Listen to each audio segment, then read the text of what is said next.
203 on the campus of Tyler Junior College. This is the Drumbeat. Coming up on the Drumbeat, an arrest on campus stirs up some trouble, and we look into the life of an upcoming celebrity. The Drumbeat starts right now. From Studio 203 on the campus of Tyler Junior College, this is the Drumbeat. Thank you for joining us. I'm Veronica Perez. And I'm Isaiah Thornton. Tavon Jamal Jones, who is not a TJC student, was arrested at Crossroads Residential Hall and charged with sexual assault and attempted sexual assault on April 23rd, according to the press statement released by TJC. He has a $75,000 bond set for each charge. The investigation is ongoing. TJC is crawling with talented people. If you blink, you might just miss them. We look at tonight a rising musician that is pursuing his rap career while also maintaining his education. The man's broke, everything I ain't. Flip the switch, I used to say I can't. Money piling, sold 100 things. In your face, look what on my brain. Spent your savings, went and bought a chain. Ain't doing anything for some fame. I was down quick to make big. As you watch this, you're probably familiar with Kevin Gates. However, this is just a feature. The song belongs to the man next to him, to Courtney Jones, better known as T. Jones. A feature from Gates is a big look, but not even the people around to Courtney could have envisioned how great things are turning out today. No, I started out dancing and trying to sing, like in Chris Brown and everything. I didn't think he was going to go this far. Even if he didn't know it, the seeds for Courtney's eventual career were being planted. When I was a kid, I used to look up to stars on TV basically. Basically, when I had enough money to kind of start, I just did it. With hip-hop being so popular these days, Courtney realized that he needed to stand out in a market that had become so oversaturated. Sometimes you have to step out of the box, step out of your lane, basically to get others to listen to you, to say, hey, T. Jones, I want to listen to him. It's something about him. Like, his hair is dyed. Like, you know what I'm saying? He's standing out now. Like, it's just stuff like that. What makes Courtney stand out the most is the fact that he still attends TJC. While most other rappers would have dropped out, Courtney stuck to it as a dedication to his grandmother. My grandma, she passed, and she told me to finish before she passed. So that's one reason, I really want to finish, you know what I mean? And then, I'll be the first dude to graduate college out of my family, you know what I'm saying? So. Yes, a lot of younger kids, they admire T because he is going to school and he's still a person. He's not acting like he way up here and everybody else is down here, Even with all the love and positivity that Courtney usually surrounds himself with, he is still met with negativity. So much so that he recently purchased a bulletproof vest due to the threats of violence he has received. Even with that, he has not stopped his relentless charge to the top. To anybody that really want to do music, they just need to take notes and be prepared for it because it's just not as easy as it seems. No matter how good you are, whatever, it's more to it. In the end, we can see that this thing is bigger than Courtney. This is for the people that surround his life day in and day out, for the people that inspire him. I see he put his family first, He going to take care of home, then he going to do T. You always got to know where you came from. You got to know where you started. And the same way you got, just because you got it today, don't mean you'll have it tomorrow. I think he's going to go pretty far with it. I'm Ricardo Mecano for thedrumbeat.com. Courtney will graduate this spring and will then move to California to pursue his music career. Way to go, T. Jones. The Hispanic Student Organization returns after a year off and comes back stronger than ever. Here's more. Unity, leadership, and of course, food. These are some of the great features within the Hispanic Student Organization. A mostly volunteer-led organization, many of the members themselves come from all over Latin America. I think sharing those cultures and still knowing that we still have a lot of thread that still connects us as Hispanics, which is typically the language and the sense of family that we like to have. I think has really been really good to really be able to see this year. From Tyler community to TJC community, the HSO provides a friendly place for Hispanic freshmen to come together and encourages them to take part in other student organizations as they continue to rise through the semester. Jacqueline Velasquez is Public Relations Officer of the HSO and looking to expand her horizons by running for Student Senate. I found out that it was basically the same thing I did here as a public relation, just more over the other organizations, not just one. And I wanted a challenge, so I'll see how that goes. The HSO meets every other Wednesday in the Ornelas Gold Room at 5 p.m. Contact Nidia Hassan from TJC Admissions for more information. I'm Veronica Perez for thedrumbeat.com. It's the time of year that sports fans have been waiting for. The black versus gold here at TJC Spring Football. Isaiah Thornton has more. The TJC football team held their final spring game this past Friday as the black and gold game took place at Pat Harley Field Complex at around 6:30 p.m., which featured the number 1 offense versus the number 2 defense and the number 2 offense versus the number 1 defense, as Coach Danny Palmer felt that would be the best way to evaluate players. Oh, I'm really impressed with our defense, what we're doing defensively in the back end especially. We made a lot of progress there. I think Rocco has come in and brought a whole new dimension.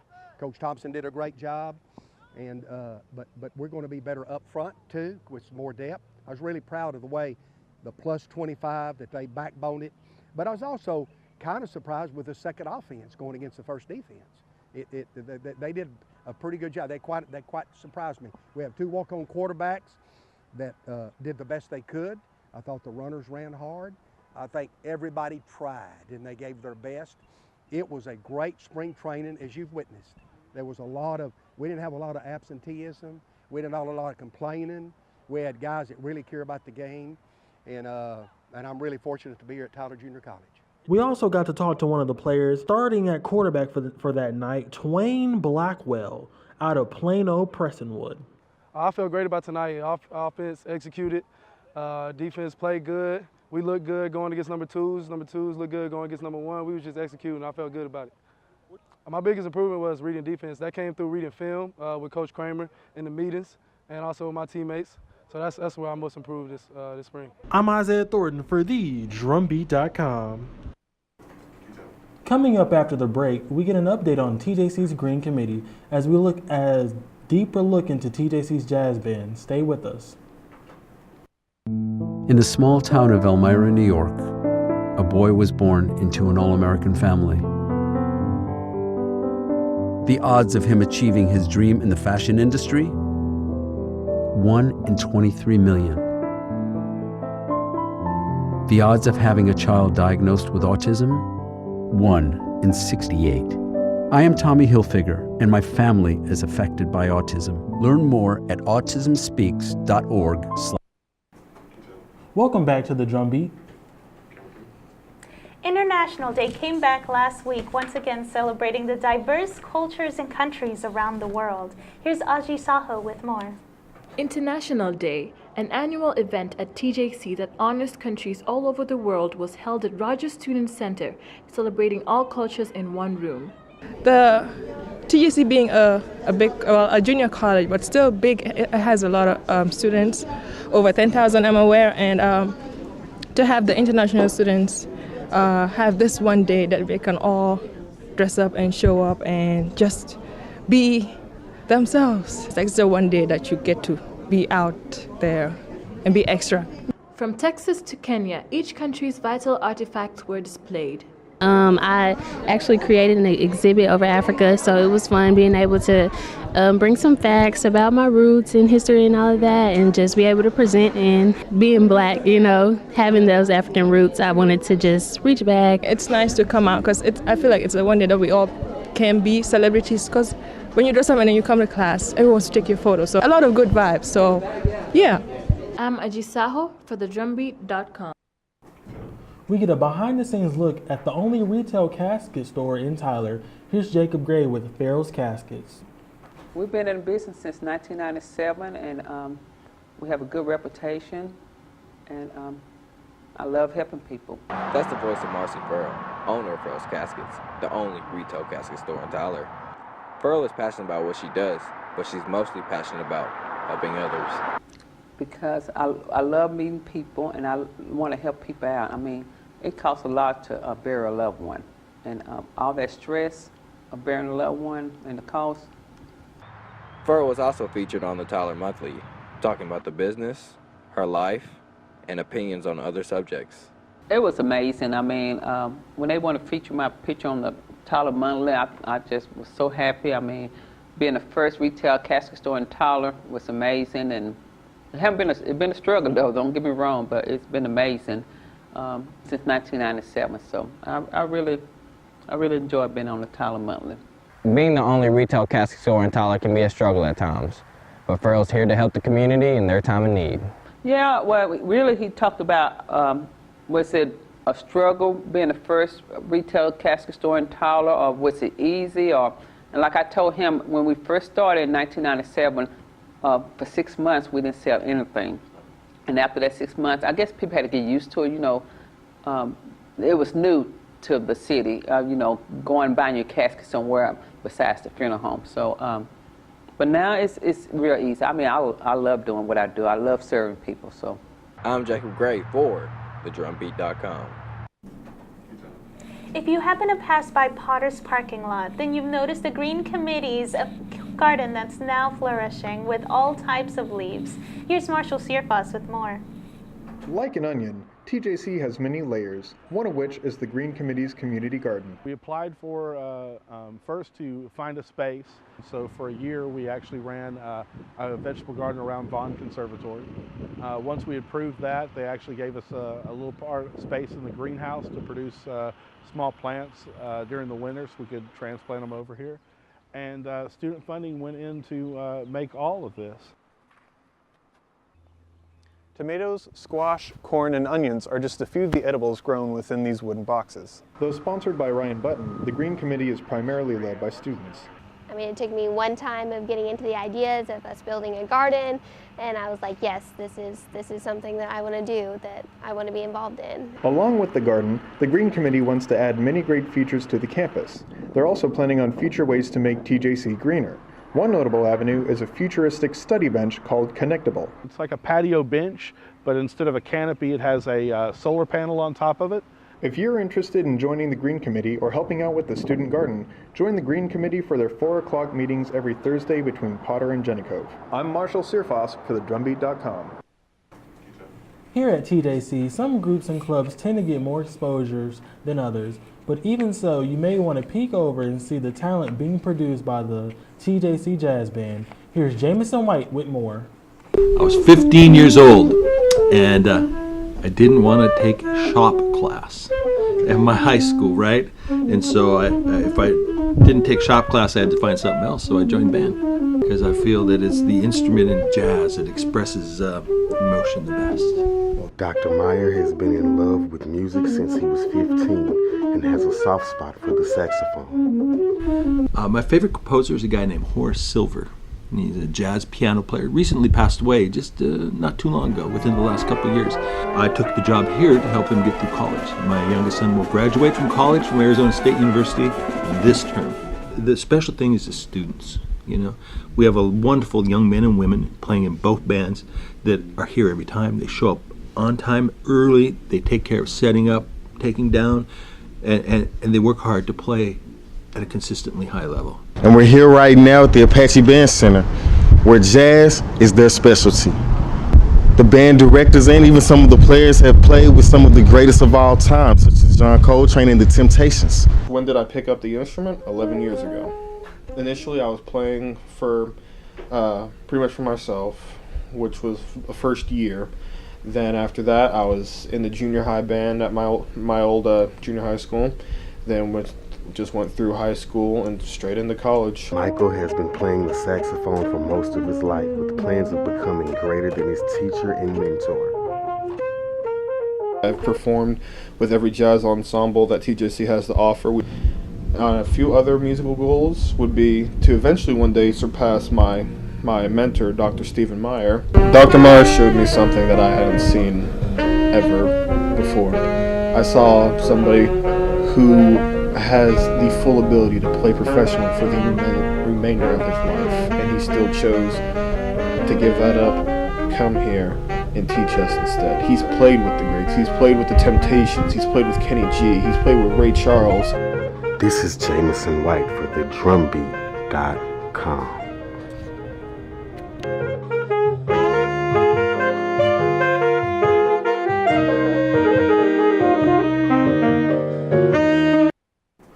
When we come back, we will look at the recap of the Bell Tower release and the unique history of the statue in Jenkins.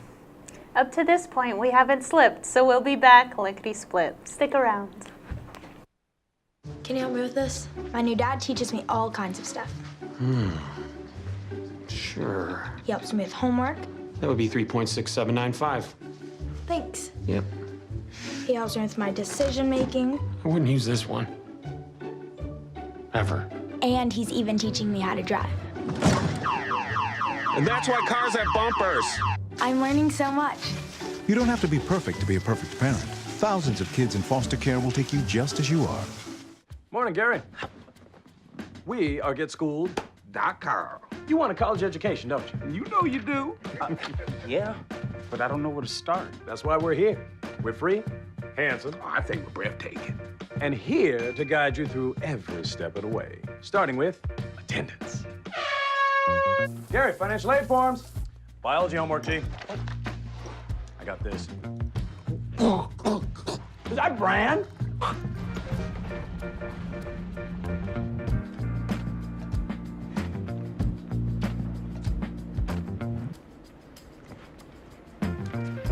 Colleges love extracurricular activities. Chess really isn't my thing. I got this. Doesn't matter. Go ahead. Picking a college, man. You and us. We go together like tacos and Tuesday. And I love tacos. Fire and ice. Those don't really go together.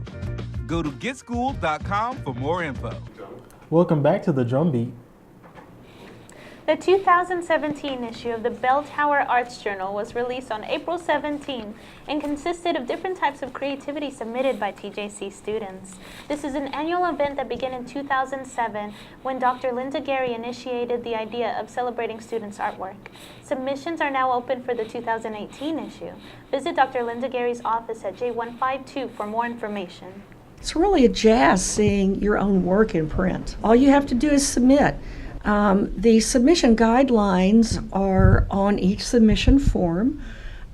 We ask that, for example, literary submissions be in a Word document so that we can edit them for publication if they are selected. We ask that students be sure they submit a submission form with each work because we ask that they not put their name on the work itself. It's a blind selection process. The selection committee, which is made up of students as well as faculty members, an equal number of each, they don't know whose work they're looking at. So it's strictly based on the quality of the work. And we always saw it as being very student-centered, very student-generated. Faculty are not allowed to submit to the journal. Students are a part of the selection process. Students design the cover, they design the layout, so they're very much involved in it. One of TJC's mysterious stories in the stealing of the Jenkins statue in 1993 and its return 18 years later, Marshall Searfoss gives us more. While most statues spend their lives doing absolutely nothing, TJC's 300-pound bust of Harry Jenkins lives quite an exciting life. After being mysteriously stolen from campus in 1993, this statue spent 18 years traveling throughout Texas, eventually finding its way into Bernie Trevino's home. He was with us. We just knew him as George. We named him George. And most of the time, he was the quiet guy in the corner. For the first couple of years, we had him on our patio, and we'd decorate him for Halloween. And for Christmas, he wore a Santa outfit. When the statue vanished, many theories swirled around the disappearance. Some claim it was fraternities, student pranks, disgruntled employees, or even jealous administration. It does seem a little bit fishy that something like a 300-pound statue bolted to concrete smack in the middle of campus could just vanish without anybody seeming to notice. Most of us had just kind of forgotten about it and assumed it was gone forever. President Mike Metke initiated the recovery efforts in 2011 with a $5,000 reward for whomever returned it. After the statue made it back to TJC, it was reinstalled, but on the inside of Jenkins Hall. It still stands there today. For thedrumbeat.com, I'm Marshall Searfoss. Thank you for joining us on our last show today. Good luck on your finals and have a great summer. Remember, you can always find our latest news at thedrumbeat.com. The opinions expressed here are those of the students and do not necessarily reflect the positions of Tyler Junior College.